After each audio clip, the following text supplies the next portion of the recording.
대선이 19일 앞으로 다가온 가운데 이틀간 수도권에서 치열한 선거전을 벌인 두 양강 후보가 오늘은 각자의 텃밭으로 향했습니다.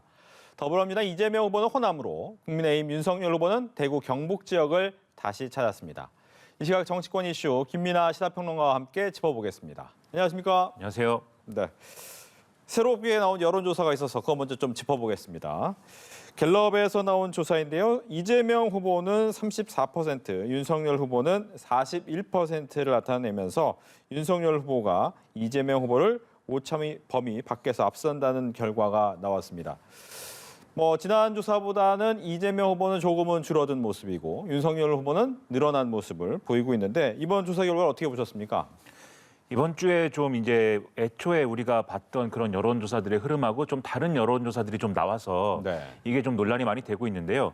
일반적으로 전화면접 여론조사에서는 이제 이재명 후보가 조금 더 유리한 방식이 이제 그런 결과가 나왔고, 그렇죠. ARS 여론조사에서는 윤석열 후보에 좀 이렇게 유리한 결과가 나오지 않았느냐 이런 평가가 있었는데, 이번 주에는 ARS 여론조사인데도 이재명 후보가 그간에 이제 이전의 결과보다는 좀 이렇게 많이 올라간 모습들이 있는 여론조사도 있었고, 또 전화면접 조사인데 이 반대로 윤석열 후보가 올라간 조사도 있고 해서 이게 원인이 뭐냐 이걸 놓고 여론조사 전문가들도 그렇고 이 정치권도 그렇고 상당히 설왕설래가 많은 그런 상황입니다. 네. 대체적으로 이런 결과가 이제 나온 것에 있어서는 아무래도 지금 이제 야권 후보 간의 단일화 이슈가 좀 영향을 미친 게 아니냐 이런 해석들이 나오는데요. 아무래도 좀 관망하고 있던 그런 이제 유권자층 중에 좀 적극적으로 의사표명을 하는 선택을 하는 그런 유권자들이 그 야권 단일화 이슈 때문에 좀 늘어났다. 그래서 기존의 이제 질문에서는 좀 두 후보, 예를 들면 안철수 후보냐, 윤석열 후보냐 여기에 대해서 좀 마음을 정하지 않고 있던 그런 유권자들이 단일화 이슈가 있다 보니까, 그리고 안철수 후보가 단일화를 제안한 상황이다 보니까 윤석열 후보로 단일화 돼야 되지 않겠어? 이런 이제 표심이 많이 이제 좀 반영된 거 아니냐 이런 해석도 있는데요. 여기에 더해서 이제 이재명 후보가 지금 이제 뒤에도 좀 얘기하겠습니다만 이 김혜경 씨 의전 논란이나 이런 것들에 대해서 제대로 좀 설명이 안 되고 있는 부분들 이런 것들도 영향을 미치지 않았느냐 이런 얘기도 있고, 그다음에 이제 윤석열 후보의 이 정치 보복 관련 발언 이런 것들에 대한 민주당의 대응 이런 것들도 일부 영향을 미쳤다. 이런 이제 여러 가지 해석들이 나오는데요. 결정적으로는 이재명 후보가 이런 부분들은 좀 눈여겨봐야 될 필요가 있겠습니다. 지금 이 갤럽 여론조사의 이제 다른 부분들도 보면은 각 후보에게 이제 어떤 점에서 좀 기대를 할 수 있겠느냐에 대한 질문들도 포함이 돼 있는데, 이게 이 윤석열 후보에게 기대할 수 있는 부분이라는 것은 아무래도 이런 국민 통합에 대한 어떤 부분이라든지 외교 안보에 대한 부분이라든지 이런 것에는 기대를 걸 수 있다라는 답변이 많이 나왔지만, 나머지 경제라든지 복지라든지 이런 부분에 있어서는 이재명 후보가 더 기대를 많이 할 수 있겠다라는 이런 취지의 답변이 많이 나온 걸로 이제 나오는 부분도 있거든요. 종합을 해보면 이런 것들을 유권자들이 기대를 하고 있는 건데, 어쨌든 이재명 후보의 지지율은 지금 여러 여론조사를 통틀어 볼 때 계속해서 이제 답보 상태입니다. 그렇다는 거는 본인이 이제 좀 강점을 보일 수 있는 분야에서 제대로 그거를 또 표출하지 못하고 있다. 유권자들에게 보여주지 못하고 있다. 이런 부분도 분명히 이제 봐야 되는 거거든요. 이번 주에 이제 그 본격적인 선거운동이 시작이 됐는데, 유세 과정에서 이재명 후보가 하고 있는 그런 얘기들을 보면은 대체적으로는 윤석열 후보가 집권하면 안 된다라는 얘기이거나 또는 이제 정치 보복 관련 논란, 그리고 검찰공화국 이런 얘기에 좀 집중된 걸로 이제 볼 수가 있겠습니다. 그런데 이런 얘기를 안 할 수는 없는 거겠지만, 이런 얘기보다는 이 캠페인의 중심이 돼야 될 건 아무래도 미래를 얘기하고 민생을 얘기하고 이런 부분들이 지금 필요해 보이거든요. 근데 이런 부분들이 다소 부각되지 않는 상황들이 좀 이어지고 있기 때문에 좀 여론조사상에서 이재명 후보가 치고 올라가는 그런 모습들이 안 보이는 거 아니냐 이런 얘기도 할 수 있는 그런 조사라고 봅니다. 윤석열 후보 측에서는 그래도 올라가고 있는 분위기이기 때문에 이제 표정 관리를 좀 하는 것 같고, 이재명 후보 측 입장에서는 그래도 사전투표 전까지는 더 이거 끌고 가야 된다 이런 생각을 갖고 있는 것 같아요. 앞으로도 또 많이 변화가 있겠죠? 그렇습니다. 이게 여론조사 결과라는 게 이전의 선거에서는 한 선거 한 30일 앞두고 나온 여론조사, 한 달 남겨두고 나온 여론조사의 추세가 사실은 그대로 좀 유지가 되는 경우들이 많았고, 20일 남겨놓고 나오는 이런 여론조사의 경우에도 일부 이제 여론조사들 간에 차이는 있었습니다만은 대체적으로 이제 추세라는 게 있었거든요. 근데 이번 선거의 경우에는 이제 그런 일관된 어떤 추세가 처음부터 끝까지 이어진다 이런 느낌이라기보다는 여론조사의 방법론이라든지 그다음에 시점이라든지 그 시점에 걸려 있는 어떤 이슈라든지 이런 것들이 굉장히 여러 가지로 달라지면서 여론조사도 거기에 좀 춤을 추는 그런 모습들을 보이고 있기 때문에 앞으로도 충분히 이제 여론조사의 어떤 향방 이런 것들은 지켜볼 필요가 있겠는데, 결국은 이 사전투표 직전까지 봐야 봐야 된다. 이런 이제 얘기를 하고 있지만 결국 마지막까지 봐야 되는 거겠죠. 여론조사도. 이 공표 금지 직전까지도 계속해서 이 여론조사를 둘러싼 논란 이런 것들은 이어질 것 같기 때문에 네. 이 여론조사에 너무 이렇게 좀 휘둘리는 그런 이제 모습보다는 일관되게 각 후보들이 자기가 강조하고 싶은 부분들을 좀 밀어붙이는 그런 모습들이 필요하지 않나라고 생각이 됩니다. 예. 이번엔 중앙선거관리위원회가 발표한 조사 결과를 한번 보겠습니다. 이거는 유권자 10명 중에 8명이 이번 대선에 반드시 투표하겠다. 이런 계획을 좀 나타낸 그런 조사 결과가 될 텐데 한번 볼게요. 네, 지금 보신 것처럼 반드시 투표하겠다가 83%나 됩니다. 가능하면 할 것도 있고요. 안 한다는 사람보다 하겠다는 사람이 굉장히 높아졌다라는 부분이 보이고 세대별로도 봐도 이제 20대 같은 경우에만 한 60%대예요. 나머지는 80%대를 넘어서는 그런 투표하겠다는 답변이 나왔습니다. 지난 19대 때와 비교를 해보더라도 확연한 차이가 좀 나는 부분인데 지금 보시는 것처럼 투표 의향 같은 경우에 좀 변화가 있었다. 이렇게 이번에 어떻게 보면 비호감 투표라고 하면서도 투표를 하겠다라고 하는 사람들의 의향이 많은 이유는 어디 있습니까? 지금 말씀하신 대로 비호감 대선이다라고 하면은 괜히 투표를 좀 하기 싫을 것 같은데 네. 지금 이제 이런 이 어떤 응답의 조사 결과를 보면은 투표를 다들 한다고 하니까 이게 어떻게 된 거냐 이렇게 좀 의문을 가지실 수가 있겠죠. 이게 아무래도 이런 질문을 하면 투표를 할 거냐라고 물어보면은 대다수의 사람들은 뭐 하겠다라고 얘기를 하는 게 좀 이 일반적인 반응이지. 그렇죠. 안 하겠습니다라고 얘기하는 건 굉장히 의지를 가지고 반드시 이번 투표는 포기하겠다 이런 마음을 강하게 가진 사람이 일 텐데 그런 분들이 많지 않을 거예요 기본적으로는. 그래서 이제 그런 차원을 고려해봐야겠지만 그럼에도 불구하고 이번 이 조사가 특별히 높은 어떤 그런 수위로 나타났다라는 것은 결국은 본인들이 지지하는 후보를 반드시 당선을 시켜야 되겠다 이런 차원이라기보다는 네. 상대 후보가 지금 비호감 대선이라고 하셨으니까 상대 후보가 집권하는 것만큼은 막아야 되지 않겠느냐. 그래서 그렇기 때문에 내가 지지하는 후보가 다소 마음에 안 드는 부분도 있고 좀 부족한 부분도 있고 여러모로 의문스러운 어떤 대목들도 있는데 그럼에도 상대 후보가 당선돼서 정권이 바뀐다든지 또는 정권이 유지된다든지 그런 것만은 막아야 되겠게 꼭 투표를 해야겠다. 이런 의사가 굉장히 커져 있다. 이렇게 볼 수가 있는 거거든요.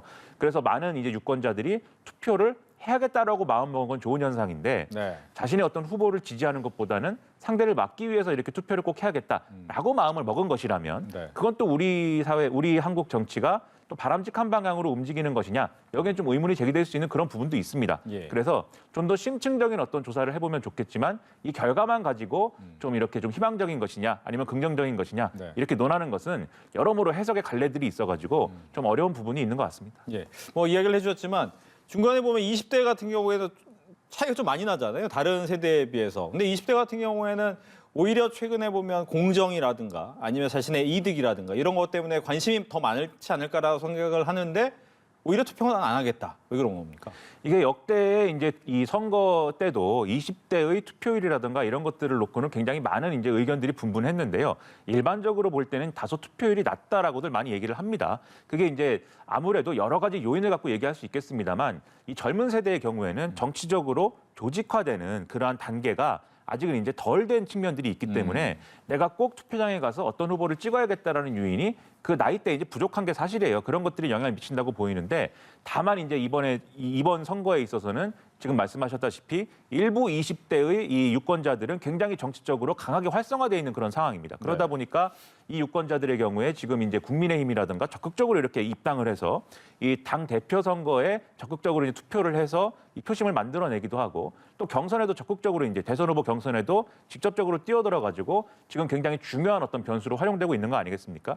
그런데 결국은 이 흐름이라는 것도 전체 20대를 놓고 어떤 정치적인 활성화를 놓고 봤을 때는 다수의 어떤 그런 여론은 또 아니다라는 것을 확인할 수 있는 대목이 아닐까 싶고요. 그럼 나머지 부분들, 나머지 20대들, 정치적으로 지금 활성화되지 않은 이 20대들을 어떻게 그러면 이 선거장에 끌어들일 것이냐, 그리고 정치의 한가운데로 어떻게 좀 그들을 설득하는 그러한 장치들을 어떻게 고안해낼 것이냐, 이게 또 기성 정치의 숙제가 될 것이기 때문에 일부분을 활성화시킨 것은 저는 이제 좋은 결과가 됐다라고 보이지만 나머지 20대들에 대해서도 어떻게 할 거냐에 대해서 좀 정치권의 대안을 가져야 되지 않을까 이런 생각을 하게 만드는 그런 수치라고 보입니다. 예. 이제 선거 운동이 나흘째가 됐습니다. 뭐 첫째 날, 둘째 날, 셋째 날 뭐 각자의 계산대로 움직였는데 넷째 날에는 공교롭게도 본인들이 텃밭이라고 생각하는 곳으로 갔습니다. 이유가 있을까요? 이게 뭐 결국은 이제 대권 후보들이 모든 지역을 다 가야 되기 때문에 그렇죠. 네, 결국 이제 텃밭도 갔다가 이제 뭐 험지도 갔다가 뭐 이렇게 되는데요. 아무래도 선거 초반에 이 시작한 직후에는 아무래도 좀 취약 지역을 먼저 이제 선택하는 그런 흐름들이 있었던 것 같고, 그리고 지금 상황에서 이제 취약 지역들에 좀 집중한 다음에 다시 이제 원래 표밭을 다지기 위해서 또 움직이는 네. 이런 흐름들이 있는 것 같은데, 원래 좀 중도 공략에 힘을 쓰면은 이 지지층이 좀 소홀해질 수가 있고, 그래서 지지층을 다시 이렇게 다독이면은 중도 공략에서 이제 좀 사각지대가 생길 수 있기 때문에 좀 이런 방식으로 좀 이 중도층을 챙기기 위한 행보와 지지층을 챙기기 위한 행보가 좀 오가는 그런 상황들은 앞으로도 계속 이루어질 것 같아요. 근데 이제 구체적으로 이제 좀 요인을 좀 보자면, 이재명 후보로서는 최근에 여론조사나 이런 것들에서 일관되게 이제 좀 흐름이 나타나고 있는 게, 호남 지역에서 아직은 기대한 것만큼 이제 그러한 어떤 여론의 어떤 이 상승 흐름이라든가 이런 것들이 확인되지 않고 있다. 네. 이 점에서 지금 좀 조바심을 내는 흐름이 있는 것 같거든요. 그래서 이런 면에서 좀 호남을 방문해서 다시 한번 좀 텃밭을 다지고, 이 텃밭을 다진 것을 근거로 해서 다시 이제 중도 공략에 나서겠다. 이런 이제 흐름이 있는 걸로 보이고요. 윤석열 후보의 경우에는 최근에 이제 여러 가지로 액션도 크고, 네. 그다음에 이제 발언 수위나 이런 것들도 좀 올라가고 있는데, 이 TK 지역을 찾아가지고 이렇게 오늘도 상당히 이제 수위가 높은 그런 발언들을 좀 하고 있습니다. 근데 이것은 아무래도 TK 지역의 여론이나 이런 것들을 윤석열 후보도 원래 이제 국민의힘의 어떤 이 핵심 코어 지지층에 해당하는 그러한 분들의 지지를 다 받고 있는 건 또 아니기 때문에, 그러한 좀 이 뭐랄까요, 다시 이제 지지층을 장악하는 어떤 그런 것들이 필요하다라고 생각을 할 수밖에 없는 것이, 일단 이재명 후보가 경북 안동 출신이기 때문에 이런 점을 고려해야 될 필요가 있을 것이고, 최근에 박근혜 전 대통령 사저 논란이 좀 있었습니다. 네. 이 사저 얘기가 또 어떤 여론의 중심에 좀 오르면서 그것에 대한 부담도 있을 수밖에 없는 것이거든요. 그래서 아마 TK의 일정이나 이런 것들을 신경 써야 될 시점이 됐다라고 판단하고 있는 게 아닐까, 좀 이렇게 해석을 할 수가 있겠습니다. 예. 뭐 선거운동의 전략 여러 가지가 있겠지만 또 한 가지로 볼 수 있는 것이 옷차림인데, 보면 이재명 후보는 그동안 계속해서 양복에 파란 운동화만 신고 있다가 호남을 가는데 이제 점퍼를 입었다는 점, 또 반대로 윤석열 후보 같은 경우에는 대부분 점퍼를 입고 있다가 호남을 내려갈 때만 또 양복을 입었다는 점, 아무래도 이유가 있겠죠. 그렇습니다. 지금 이제 양복의 코드가 뭐냐라고 볼 때는, 지금 이 최근까지의 선거운동의 코드는 이 양복을 입고 좀 유권자들 앞에 나선다라는 것은 좀 안정감을 주기 위한 거 아니냐라는 측면이 있고요. 그리고 당 점퍼를 입게 되면 아무래도 그 당 소속의 후보이다라는 것이 부각이 되지만, 이 양복을 입게 되면은 이 어떤 인물론, 이 인물의 포커스가 맞춰지는 그런 효과가 있다는 점에서 중도 공략의 의지를 드러낼 때 이제 좀 양복을 입는 거 아니냐, 이렇게도 해석을 또 하거든요. 네. 선거라는 게 아무래도 하나하나에 다 이렇게 전략을 좀 실어야 되는 측면들이 있기 때문에, 그래서 옷차림에도 이렇게 좀 신경을 쓸 수밖에 없는 것인데요. 마찬가지로 이재명 후보도 수도권에서 이렇게 지금 특히 정권 교체 여론이 상당히 부동산 문제 때문에 이 상당히 이제 좀 높아져 있는 수도권에서 유세를 할 때는 아무래도 양복 차림을 좀 선호한다, 이렇게 볼 수가 있겠고, 그렇지 않은 지금 호남에 갔을 때는, 호남에서는 아무래도 내가 민주당의 어떤 적자 후보이다라는 네. 걸 좀 강조해야 되는 그런 문제가 있지 않겠습니까? 그러다 보니까 이제 점퍼를 또 착용하고 이렇게 선거운동을 하는 모습을 보이고 있다, 이렇게 해석할 수 있는 측면이 있는데요. 근데 결과적으로는 정말 이 유권자들의 마음을 얻기 위한 그러한 이제 핵심이라는 것은 결국 메시지에 있는 것이지 또 옷차림에 있는 것도 아니거든요. 그래서 옷차림까지도 신경을 쓰는 그러한 정성을 보이고 있다라는 얘기가 되려면, 애초에 내놓고 있는 본인의 이 후보들의 어떤 그러한 여러 가지 내용들이 이미 충실한 상황이어야 그게 또 효과가 있는 것입니다. 그래서 내실을 기하는 것에도 후보들이 좀 많이 신경을 써줬으면 좋겠다, 이런 생각이 좀 듭니다. 네. 지금 호남 얘기를 하다 보니까 더 얘기해야 될 것이, 이제 민주당의 텃밭 지역임에도 불구하고 얼마 전 윤석열 후보가 내려가서 복합몰 얘기를 하는 바람에 거기에 대한 좀 논란이 커졌습니다. 이건 또 어떻게 봐야 될까요? 이 윤석열 후보가 이제 이 복합 쇼핑몰이 광주에 없다. 네. 그래서 이 복합 쇼핑몰 유치에 대한 논의가 계속 있었는데, 그걸 적극적으로 막은 게 민주당이다, 이렇게 주장을 하면서 사실상 이 복합 쇼핑몰이라는 이 소재를 가지고 호남 홀대론으로 연결해가지고 그 주장을 이제 하고 있는 거거든요.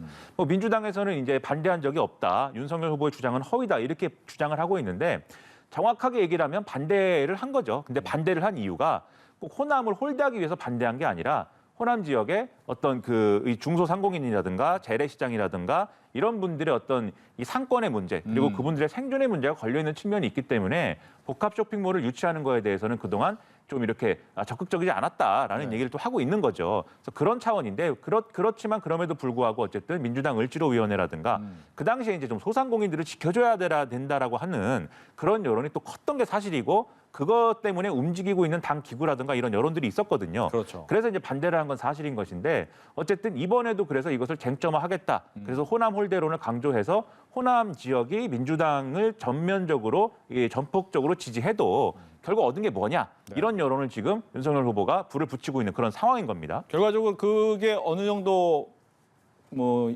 윤석열 후보 측에는 자신감을 준 것이 지지율이 생각보다 괜찮게 나오는 것 같다. 여론조사에서 호남 지역이 이거 20%가 아니라 25%가 아니라 이젠 30% 얘기까지 나와요. 이준석 대표가 이제 목표치를 상향한다 네. 이렇게 얘기를 하고 있습니다. 그 중에 이제 아마도 이 복합 쇼핑몰 유치 발언 때문에 인터넷 공간이라든가 특히 뭐 맘카페라든지 네. 이런 데서 상당히 좀 이거 정말 필요한 거 아니냐 뭐 이런 논의가 나오고 있다 보니까 또 이렇게 좀 목표치를 올리겠다 이렇게 좀 얘기를 하고 있는 그런 상황인 것 같은데요. 그리고 또 호남 지역의 지역 밀착형 어떤 공약을 또 다듬기 위해서 호남 출신이고 젊은 이제 어떤 그 당직을 맡고 있는 사람들을 이제 전면적으로 투입하겠다라고도 얘기를 하고 있는 상황이에요. 즉 앞으로도 이렇게 호남 홀대론으로 연결할 수 있는 어떤 여러 가지 요인들을 발굴을 해서 그걸 중심으로 좀 공세를 펼쳐보겠다 이런 얘기를 이제 하고 있는 건데요. 근데 이게 사실은 이제 복합 쇼핑몰이라고 하는 거에 있어서 이 당장 유권자들의 어떤 편의라는 측면에서 그게 매력적으로 다가갈 수 있는 소재로 보일 수도 있겠습니다만 너무 이런 개발 이슈 중에서도 사실은 이게 좀 소소한 얘기인 거잖아요. 복합 쇼핑몰 자체는 클 수 있겠지만 대선에서 특정 지역에 복합 쇼핑몰을 만들어 주겠다라고 하는 것이 사실 중심에 놓이는 어떤 의제가 될 수 있는 건 아니지 않습니까? 좀 더 대선 후보라면 큰 그림을 얘기하고 어떻게 하면 이 호남의 발전의 어떤 청사진을 어떻게 만들 것이냐라는 걸 제시하는 게 훨씬 더 효과적일 텐데 그래서 아마 유권자들 사이에서는 좀 계속 이 논리로만 이제 접근을 하게 되면 좀 역풍도 있을 가능성이 있어요. 좀 유권자들 무시하는 것이냐, 복합 쇼핑몰 만들어 준다라고 하면 지지해 줄 아느냐 이런 논리가 또 커질 수도 있는 것이거든요. 그렇기 때문에 이 속도 조절이라든가 이 어떤 완급 조절 이런 것들을 잘해야 되고요. 그리고 나아가서는 이게 아마 민주당이 대구 경북 지역에 가서도 똑같은 논리로 아마 접근을 할 거예요. 이 대구 경북 지역이 보수 정권을 전폭적으로 밀어줬지만 얻은 게 뭐냐 이런 논리 많이 얘기를 하는데 이게 역으로 얘기하면 일종의 지역주의를 역으로 이용하는 그런 접근 방식들이거든요, 사실. 그래서 이런 방법보다는 좀 이 정면 승부를 통해서 실제로 이 지역 발전 그리고 균형 발전의 이 청사진을 내가 어떻게 보여주겠다라는 거에 좀 무게를 실어서 공약을 제시를 하는 게 훨씬 더 낫고 또 긍정적인 방향이 아닐까 좀 이렇게 생각을 합니다. 네. 큰 정책하면 이제 부동산 정책을 빼놓을 수가 없는데 서울 지역에서 이재명 후보나 윤석열 후보나 부동산 관련해서는 이제 정책이 그동안 잘못됐다라는 얘기를 하면서 이재명 후보는 진보 정치의 금기를 깬다. 뭐 재건축도 되고 여러 가지 세금도 좀 손보겠다 이런 얘기를 했단 말이죠. 또 여기에 윤석열 후보 같은 경우에는 대장동 얘기를 하면서 어떻게 그 얘기를 할 수 있느냐라고 이제 공격을 하는 상태고 부동산이 확실히 이슈긴 이슈예요. 그렇습니다. 특히 이제 수도권의 경우에는 지금 말씀하신 것처럼 부동산 가격이 워낙 이제 크게 오른 상황이고 그것 때문에 실제로 이제 이 대다수 유권자들의 어떤 주거 환경이나 이런 것들에 상당한 불편을 지금 초래하고 있기 때문에 네. 이번에 부동산과 관련돼서 각 후보들이 어떤 이 비전을 보여줄 것이냐가 상당히 중요해질 수밖에 없는 것이죠.